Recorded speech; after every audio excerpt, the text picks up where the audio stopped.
Welcome back. My next guest was chairman and CEO of one of the largest telecommunications companies in the country. He held top secret security clearance and was even named chairman of the National Security Telecommunication Advisory Committee by then President George W. Bush. His world came crashing down after he says he refused to participate in an NSA surveillance program. Years before the now infamous Edward Snowden came along, one telecom conglomerate CEO stood up to the NSA and U.S. government, but did he pay a heavy price for it? Joe Nacchio joined Qwest Communications from AT&T in 1997 and guided the firm through a telecom boom in the U.S., even seeing through the company's initial public offering in the same year. In June of 2001, Nacchio was summoned to a classified meeting at the NSA headquarters in Fort Meade, Maryland, where he says the organization presented his company the opportunity to participate in a surveillance program. Finding the offer illegal and unconstitutional, Nacchio declined. The year following his refusal was a nightmare for Nacchio. Several key government contracts were removed from the company. Shares tumbled. The SEC began investigating, and he was forced to resign from the company. Was the government upset with Nacchio turning them down? Nacchio will say yes, because in 2007, the government charged him with 42 counts of insider trading. The government claimed Nacchio sold $101 million worth of stock between January and May of 2001. During the 3-week federal trial, Nacchio was not allowed to describe the agencies or officials he worked with because the information was deemed classified. He was not even allowed to testify in his own defense. In the end, Nacchio was convicted on 19 counts by selling $52 million in Qwest Communications stock based on non-public information in April and May of 2001. He was sentenced to 6 years in federal prison, ordered to forfeit $52 million, and pay a $19 million fine on top of it. In 2010, Nacchio's sentence was reduced to 70 months in prison, fines lowered to $19 million, and the forfeiture of $44.6 million. After serving nearly 4.5 years, Nacchio was fully released from custody last September. Sandra Smith, Fox Business.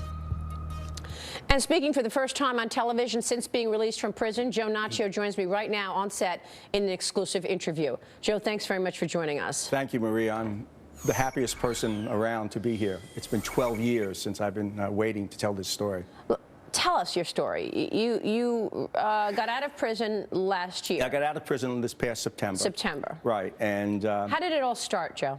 Well, it all started actually at the early days of Qwest when we were approached. I was approached in my office, unannounced visit, by a 3-star general who said he wanted to talk to us about some opportunities, but we needed to get our clearances.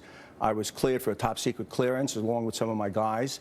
And between 1997 and 2000, we got heavily involved in national security work. And the reason for that, of course, is, remember, this is the birth of the internet world, and we were building the most advanced fiber optics network in the world. So there was a natural requirement of our government, the DOD, and the intelligence agencies to use the network. Now, I'm not allowed to name who we worked with. I'm not allowed to name who I met with. That's still classified. But we got deeply involved. When you say deeply involved, they wanted data, and I know some of this it's classified, you can't mention it, but they basically wanted you to turn over your data and your customers' information. Well, let me just backtrack 1 minute. Yeah, that's what ultimately has been reported in the press. When I say deeply involved, in order for our government to do its intelligence work, to prosecute military actions, it's required that the kind of technologies we put in the ground are part of their infrastructure. But because they're in the private sector hands, we have to be invited in and cleared to work with them. Now, that's how it started. What happened subsequent to that is a lot of information can be gathered from these companies like mine, and we started getting requests for that. And my downfall, if I can use that term, began on February 27th, 2001, as you reported, when I was invited to a meeting at Fort Meade, which is NSA headquarters. And it was a legitimate meeting, a legitimate classified project. And then at the end of that meeting, another request was made. I found that request to be peculiar. I didn't think it was legal. I asked for legal justification. We never got it. And therefore, we never did it. And that was the moment that things turned down for me. I want to get to that and find out how things turned down for you, but it's been reported that Qwest was the one major telecom company that would not agree to that request. Well, actually, what was reported, which was a story that broke in 2006, I think by USA Today, was a different request for the turning over of telephone records. And that was a story that did not come from me or anybody I know at Qwest. I was gone by then. And that story said we refused to turn over telephone records. But that's not what I was talking about on February 27th. And I think it's important to note that on February 27th, 2001 is 7.5 months prior to 9/11. Now, remember, we've been told that all of this, quote, surveillance activity of the American public began as a result of 9/11. I would challenge that. Now, I'm not saying who knew it was happening. I'm just saying I was confronted with something that I thought was clearly a violation of the law, and I have a responsibility to my share owners, I have a responsibility as a citizen not to break the law. So the surveillance began 7 months, more than 7 months before September 11th. Well, let me be careful. I can't say what they asked us to do. Okay. I can only tell you what they asked us to do was something I believed was not legal. Will you ever be able to tell us what they asked you? Is it always going to be classified? Well, Maria, what's really interesting is, you know, when you have a clearance and you work in this area, you're bound for life never to disclose secrets. I did not disclose secrets, even during my trial. I was subjected to 17 months in secret courts under a law called the Classified Information Procedures Act.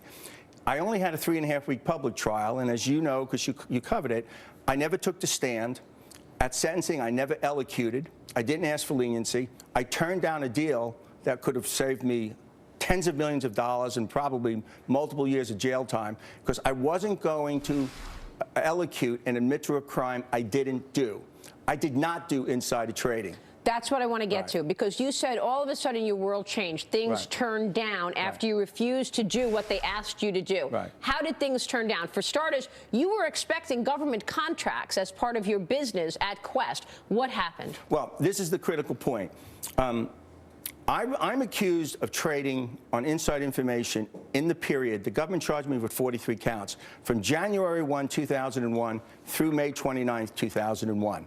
I was convicted of 19, acquitted of 23. So I was convicted of something that I traded between April and May of 2001. On February 27, 2001, the reason I was invited into that meeting, the reason a CEO shows up, is because you're at the contract phase, and the people want to look across the table at you and know that if they need something, will you be there for them, okay? I expected going into that meeting that we were going to win a $50 to $150 to $200 million contract. I did not learn, we did not win that until June of 2001, when Richard Clark, a member of the National Security Council, head of counterterrorism, leaned across the table to me at a meeting at the State Department and said, Joe, you know that contract you thought you were going to get? It's going to someone else. That's classified. All right. That's when I first got the wind of it. We learned in August why it went the other way. And the events of September 27th, 2001, the contracts that we're talking about, the retaliation we experienced, was all deemed classified, and I was not allowed to testify in my own defense. So when the government brings up people who say, oh, we told them the business plan is risky, okay, who don't have classified clearances and don't know about this, and I'm prevented by telling them what I know, okay, there's no defense on insider trading. Right. Okay? So what you're saying is you were asked to do something by the NSA. You said no. You said that you thought that it was illegal. You said no. Your world changed in terms of business being taken away. You sold stock, but you didn't learn that the contract wasn't coming your way until after you sold stock. Correct. They said you knew that the business was turning down, and that's why you sold stock. You could not have possibly sold stock because you didn't know you were losing the contract. Well, not only that, Maria, but when I sold stock, I did it under an SEC rule called 10b5-1. It was a program trading plan designed by the lawyers, and I had a stop order in at $38 a share. Now, if you think your stock is going to go down because your business is falling off, you wouldn't put a stop order in. You'd sell everything you could. Okay. I also did not sell the options that were at the highest price. I sold them at the lowest price. You would sell the options that were worth the most because if the stock fell, they'd be worthless. So everything I did was contradictory to what the government said my motives were. Okay. And then I couldn't defend myself. I mean, that's the thing that has really annoyed me all this time. So you couldn't even say that, okay, they're looking at potential insider trading between April and May of that year. You don't even learn the reason why you're not getting the government contract until August of that year, and you can't go on the stand and saying, how is it possible that I could have insider traded when I didn't even have this information and I had a $38 stop on the stock? Right. Right. I could tell them I had a $38 stock on the stop. Of course, the government spins that was part of, quote, my conspiracy. In other words, I really didn't want to make a lot of money. I just wanted to make some money. Makes no sense. But I couldn't say, here's what I knew, here's whom I was talking with, and here's when I learned the distinction, the difference, okay? I also, when I got into these SEPA courts, one of the things that happens in these secret courts is you don't have the same constitutional protections you have in a normal criminal trial. For example, for me to call a defense witness, I had to first tell the prosecution and the government who I wanted to call. And then they went and interviewed him first. So I wanted to call Richard Clark, who was from the National Security Council, who I interfaced with. Dick took the first call from me, and then once they contacted him, wouldn't even return our phone calls. Of course not. We wanted subpoena power on documents. Government said the documents didn't exist. And of course, the subpoena power was turned down. Now, I know those government documents existed because, you know, this isn't all done on toilet paper, you know? I want to ask you what other companies were being questioned to give up data. I want to ask you what else you learned about the NSA. Don't answer right now. We're going to take a short break, and then we'll continue with Joe Naccio's story. Stay with us.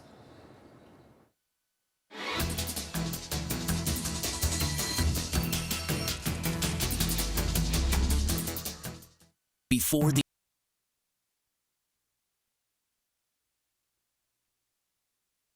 who are or who may become pregnant, and children should avoid contact where Axiron is applied, as unexpected signs of puberty in children or changes in body hair or increased acne in women may occur. Report these symptoms to your doctor. Tell your doctor about all medical conditions and medications. Serious side effects could include increased risk of prostate cancer, worsening prostate symptoms, decreased sperm count, ankle, feet, or body swelling, enlarged or painful breasts, problems breathing while sleeping, and blood clots in the legs. Common side effects include skin redness or irritation where applied, increased red blood cell count, headache, diarrhea, vomiting, and increase in PSA.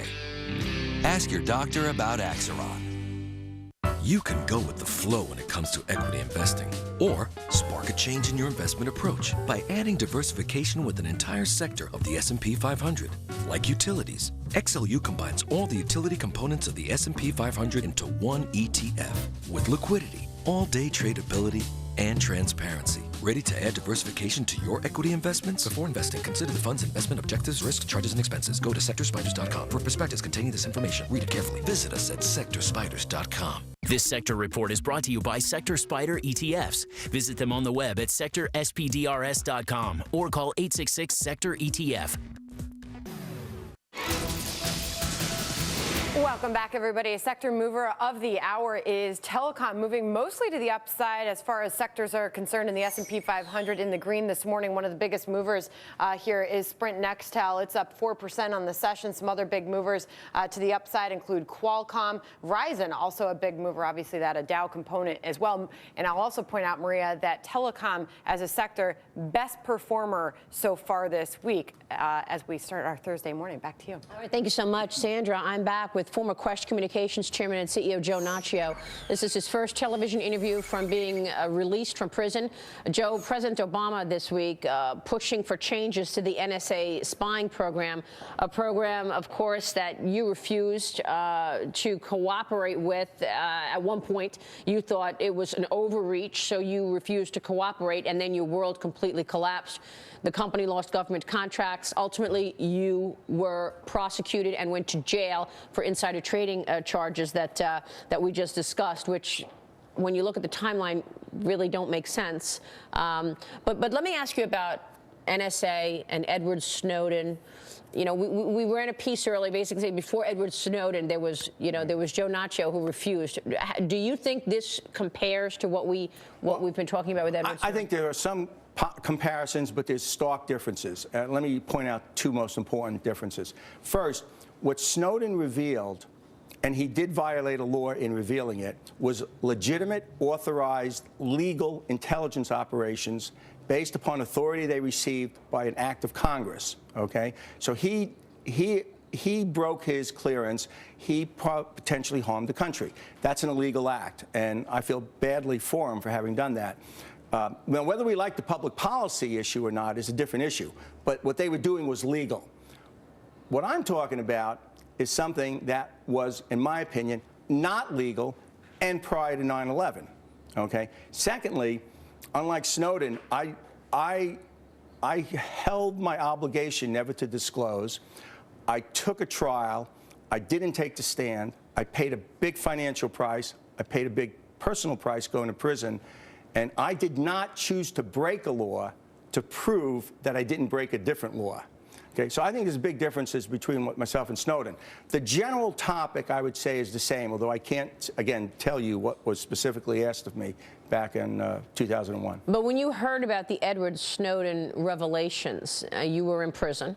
Yeah. You must have thought to yourself... Well, listen, when I heard about him, there was no news to me. Matter of fact, I think the focus that this is about telephone records and telephone companies is too narrow. This is about the electronic age. Any electronic medium you're using, your smartphones, Twitter, Google, Facebook, are getting monitored, okay?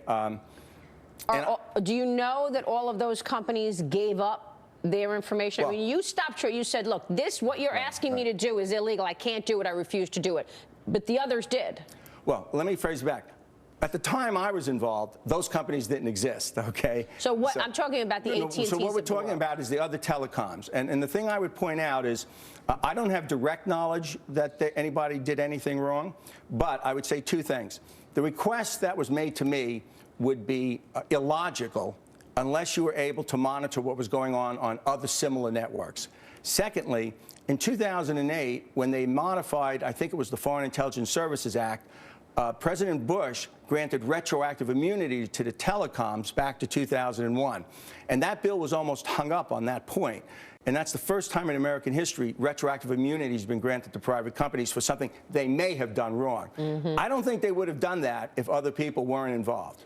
What do you think the NSA is looking for? I mean, you make the right point by saying this was before 9/11. Right. Because as all of this is coming out, we are believing that, well, we have to give up our privacy. Right. It's for the government to monitor terrorism after 9/11. This began before 9/11. Well, let me say this. Look, first of all, I think the job the NSA and other intelligence agencies, it's not just NSA. I mean, you had a report a couple of weeks ago that the Senate Intelligence Committee believed the CIA was spying on them, and I don't have no knowledge of that. So it's not just NSA. Look, we have to be the best as a country on using the new digital technologies, internet, everything else, in order to protect our welfare. That's an important goal. It's an important responsibility of the government.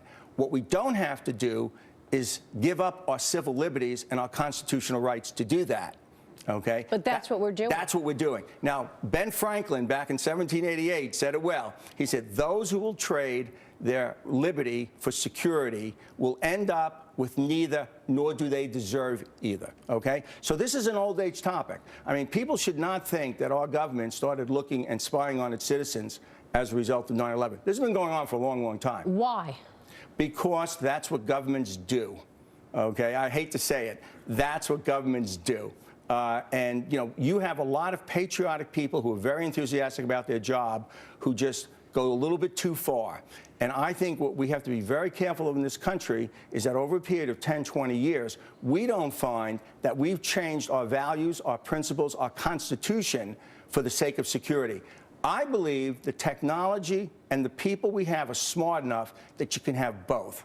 And by the way, I never said to anybody, we wouldn't help you on anything. I said, show us the legal justification.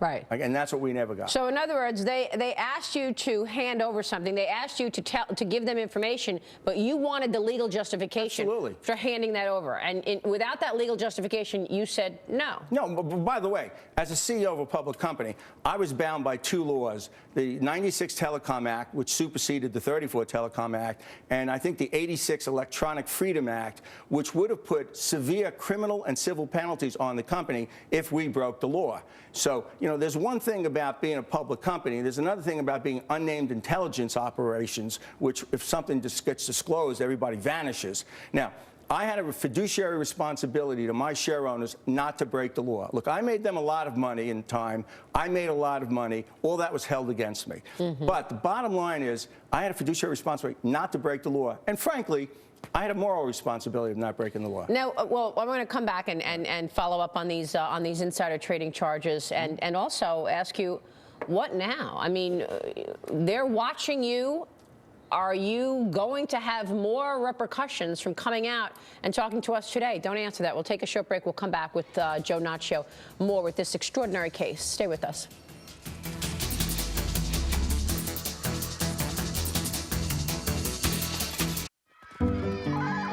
Edward Jones. With nearly engineers. Job. BP supports.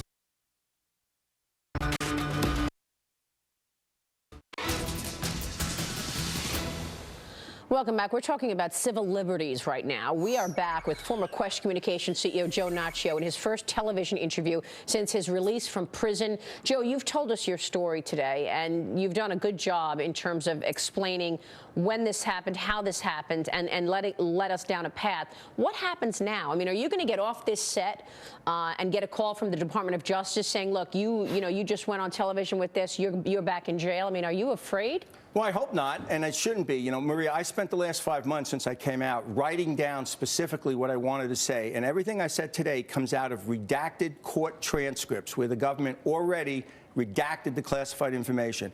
I submitted it, I hired a lawyer, submitted it to the agency that held my clearance. 3 weeks ago, they cleared me to say what I'm saying today. So I hope nobody perceives that I should be further punished. If not, if they do, I guess we'll be back in court making that fight. You were punished for insider trading that you could not prove wasn't true because everything was classified. Well, Maria, that's a whole other story. I was charged under a novel theory of insider trading. That is that I knew there was too much risk in my business plan 18 months in the future. Essentially, the knowledge I had was that we weren't going to make our numbers. I could predict the future perfectly. And you didn't know at that point that you were about to lose all these government contracts. Correct. But you were going to lose all those government contracts because you refused to go along with the NSA. Exactly. Yeah. What do you do now? Well, what I'm doing now, I'm writing a book, which is why I submitted this manuscript to be cleared, which is why I could talk today. I'm working, I have some people asking me to get back into industry as a consultant doing some private equity work. I cannot be a member of a public company. And I'm adjusting to real life again. I mean, there's a big adjustment period. How tough was it being away? I mean, It was very tough being away from the family. It was very tough for the last 12 years getting pounded by the press on a case that was totally misdirected by the government and being viewed as a bad guy, but I'm over that. And prison is a tough place to be. I don't care what people tell you. There's no such thing as a club fed. Anybody who thinks there's a club fed, I can give them a couple places they ought to go to. And so it's a tough world, and I'm in an adjustment period now. And you're adjusting?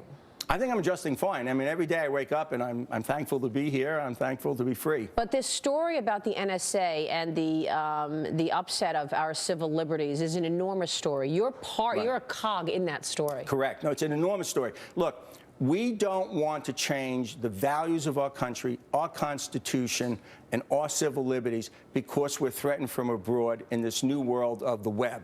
We have to be able to do both effectively. We are not doing both effectively. We're trading our civil liberties for security. Very dangerous, slippery slope for the American public. Joe, that is the final word. We are working on a special with you. We're going to come and do more on this because this story has many more legs to it. So we're going to have you back very soon. Joe Nacchio, thank you very much. Thank you, Maria. We appreciate your time. Joe Nacchio. And that'll do it for Opening Bell. We will see you tomorrow. Varney & Company is next. Here's Charles Payne. Charles. Thank you very much, Maria. Well, excuses. And the latest one, it takes the cake. I'm Charles Payne in for Stewart. Here's your big story for today. Harry Reid now blaming